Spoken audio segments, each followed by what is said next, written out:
hello. If you're on YouTube right now, please do me a favor. Hit the like, hit the subscribe, leave a comment. Helps please the algorithm gods. Today I would like to briefly...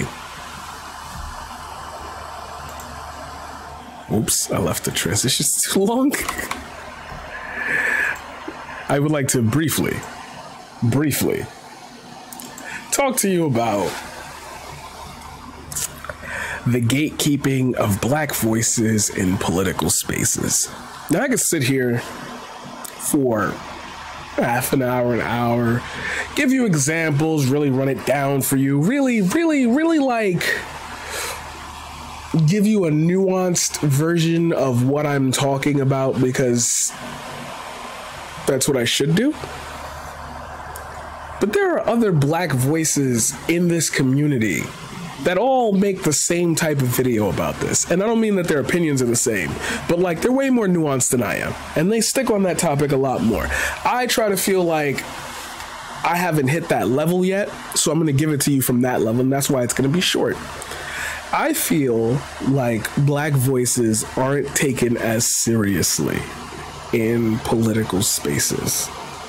And I'm trying to conjure up a good reason why that isn't historically relevant, because the bias seems to be inherently that whenever talking about anything in some form of politics, if you give a story or you tell something that sounds out of their comfort zone, for some strange reason they just pretend like it don't exist.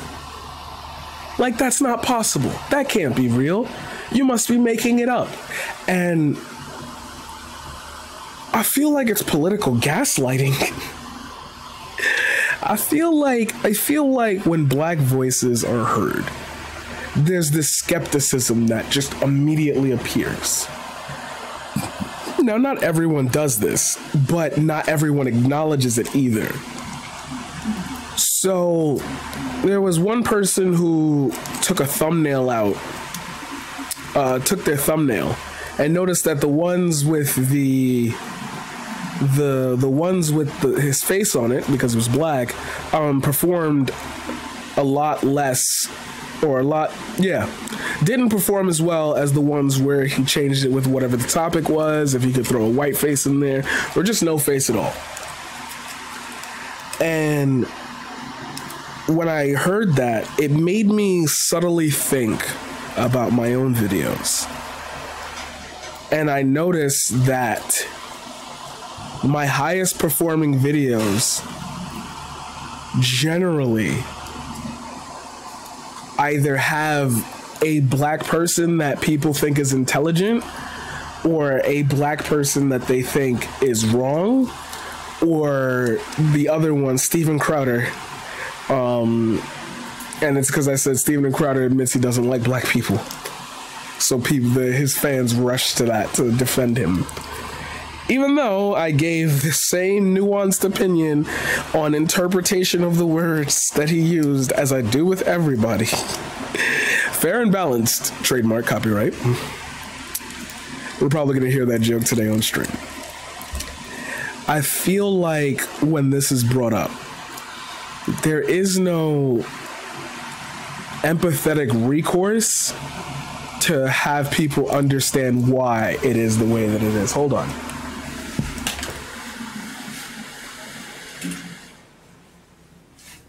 Because apparently my mic's super strong now, so the fan can be heard. So when I stream, it has to get hot in here. I'm telling you, during the summer, you're not getting fan off streams. Like, I'm not pumping my AC dumb long to like have my audio be clear. Like, it's not happening. Sorry. Summer months suck. Winter, we'll see what we can do. I feel as if when I approach this logically, black voices have always been, at least in part, perpetrated by the media as always having a loud, over boisterous, extremist position.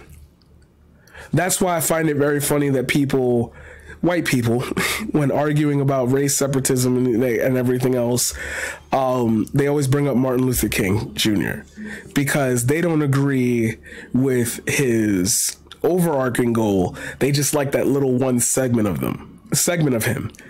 And it made me think about the little tiny segment of what I want to stream about. And the fact that, you know, I could cover a lot more issues on the ground, but I do that. But I'm also afraid when I start talking about it,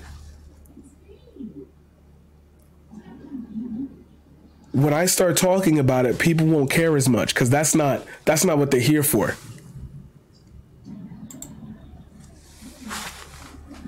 And it's like, I'll say something out loud like, I want to be president because I want to be a man for the people. And it's like,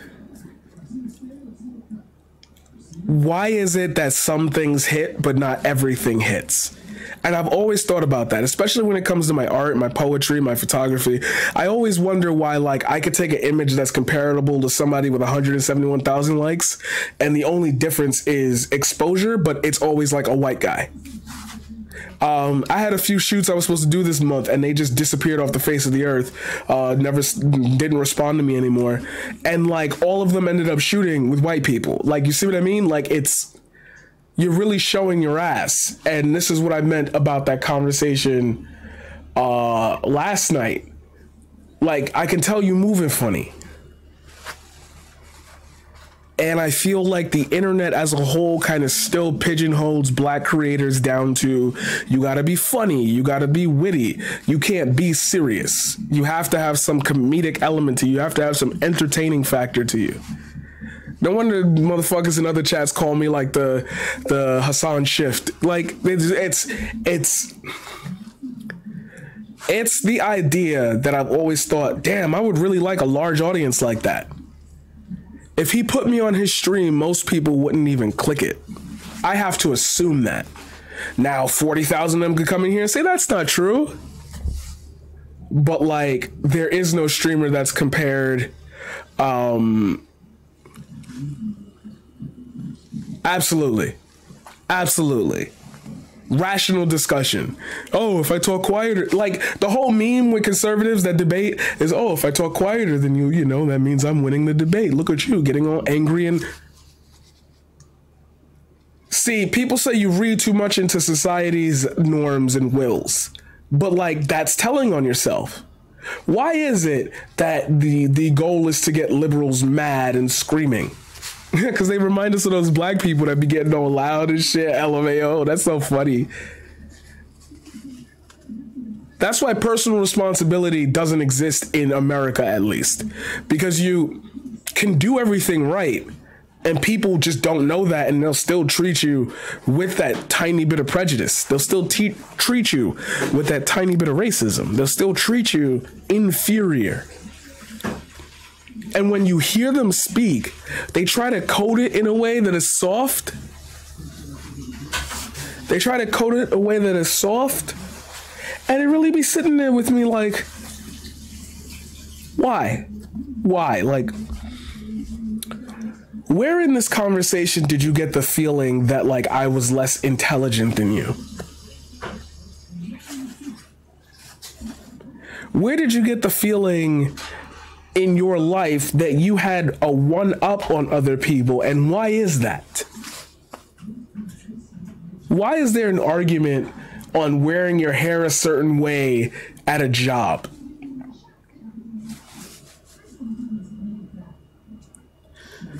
Oh, I don't want somebody in a punk rock outfit coming up to an office building and she's supposed to handle my loans. I can't trust her, but why? But why? Because a person who knows all that information wouldn't do that. But why? But why? And that's what puts me at a point where I feel like I should be bigger. I should be something. I should be this. I should be that. Because I'll start saying to myself, I always ask, but why? The other person never does. And that's why it's hard for me to listen to people and And unless it's a solid, concrete idea that really helps out the lower half of humanity, I can always say, why, what, but what is your point? As Will Smith said to Uncle Phil, rest in peace, James Avery, what's your point? What's your point? Because if I can't discern a truthful good out of your point, then I feel like we're wasting time. And then it makes me ask, why? Why? Why? Why? If you were mask off right there, then and there, about what you feel, like I had a friend of mine, I'll even truncate this. I'll expand it out to the real world, because that's what we're supposed to do. Fair and balanced, copyright, trademark. Friend of mine, black dude, my brother, called me up and asked me a question about something that happened at a party. He wanted to get some details straight. And he knew I was the one paying attention, so he was like, copy. And the way he asked me directly, I gave him a direct answer. Like, I'm not bullshitting you, this is what happened, blah, blah, blah, da, da, da, da. Oh, copy. Just wanted to make sure because I wasn't there. Like, but he said, but I know it's you. I wouldn't associate you with that type of beat. See? I don't have to beat around the bush because I don't associate you as a type of person.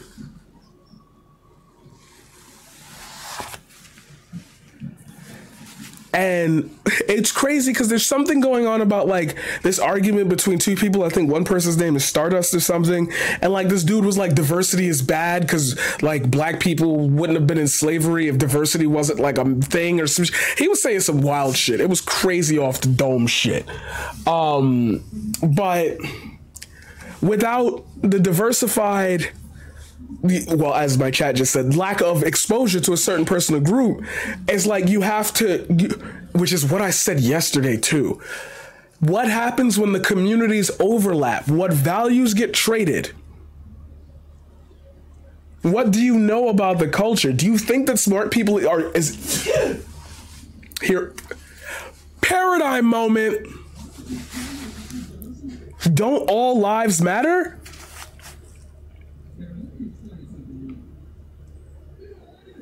So because I have different beliefs than you, but my beliefs are all positive and you're like, I'm asking for too much, aren't you admitting that you believe that there is an inferior way to do things? Aren't you insinuating that when you reply to Black Lives Matter with All Lives Matter, that you are actually insinuating there is an inferiority or there is a caste system in place?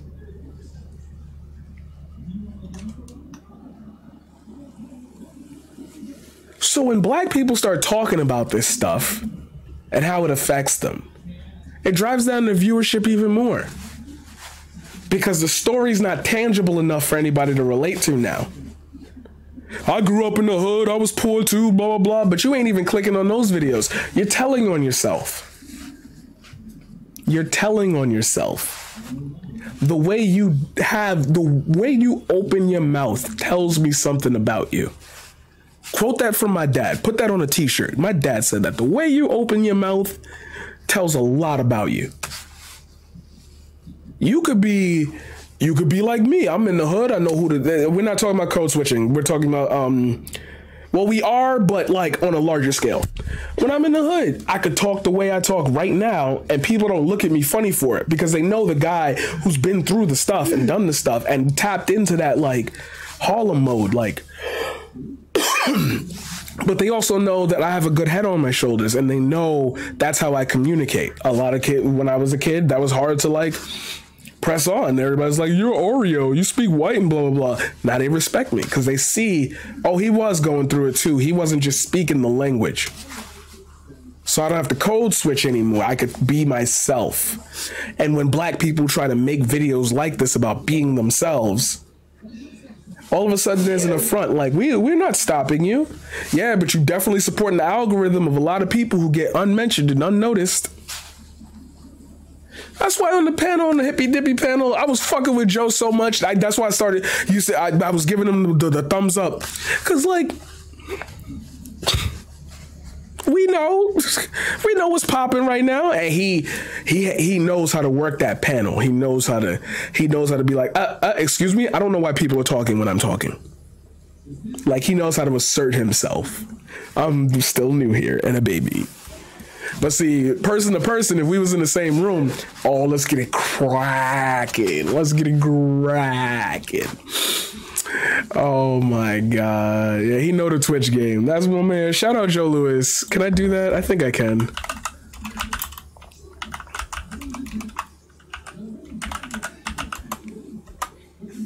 Did that work? Yeah, it did. Hey, shout out Joe Lewis. Go follow that man.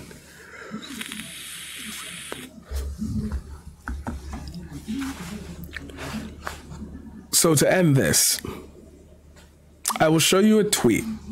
Now, Twitter's not real life, but in real life, people have said this to me too.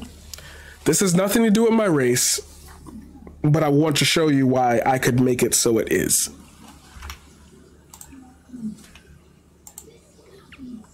Some dude that blocked me, some weird crypto traveler, said some shit about, like, basically that we were conned into believing that vaccines actually worked or something because we're not getting a full immunity from it, or that, like, he said all the cases of COVID were mild, vaxxed or unvaxxed.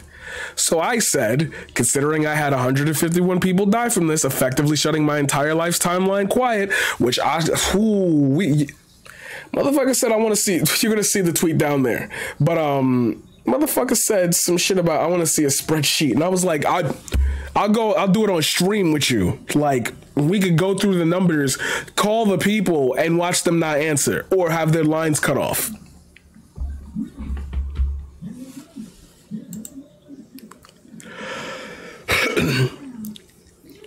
This dude, Bradley Clifton, scientist, jiu-jitsu competitor, life liver, risk taker, Marine veteran, and libertarian. Stop it. Get some help. Like, yeah, you dead ass.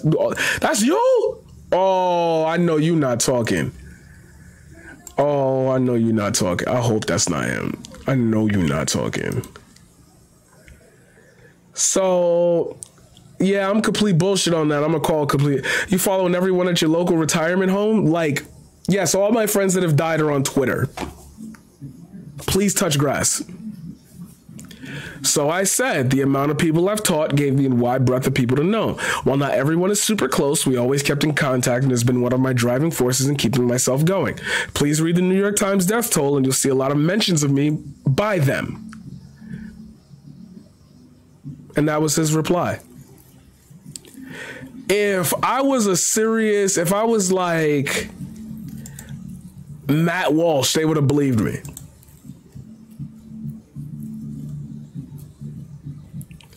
I hate the just chatting political channels.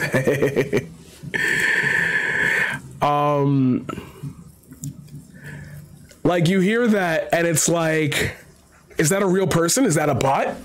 So I checked out his Twitter profile and he's tweeting real vapid shit that people are liking.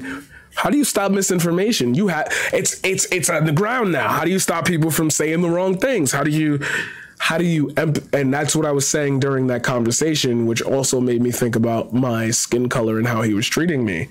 How do you not see a situation within this in which that's possible? Like, hundreds of thousands of people have died. You don't think by the rule of the 6 degrees of separation that, like, at least 1 or 2 or 3 people out of all of us were going to have that? And if I'm the only person, God help me for being the only. It's like, why would I make it up? Why would I carry that? How do I keep going? I do this because I think about my friends and I think about, like, what they've been through in their families and people who lost their parents and people who lost their siblings. And it's like, the least I could do is start something and see it to its fruition. And I feel like the political sphere does not allow Black voices to exist within the framework of changing it. They have to exist within a layer that's been given. Like, I talk the way I talk. I could battle rap if I wanted to. I can also give a lecture at a college. You believe I can't do both. So I have to be a certain way to play with the algorithm to get views and get mentions and get larger and possibly make a living and move out and see the world or to travel or have enough to pass on to my children. I can't be myself because that doesn't work here. The problem is I'm never going to stop being myself, so it's going to have to work here. We'll talk about this in the future, but that is my take on the gatekeeping of Black voices in political spaces for right now. As I grow, as we grow, as the community grows, we'll see if my opinion changes or if I have to continue to say, hey, stop ignoring us.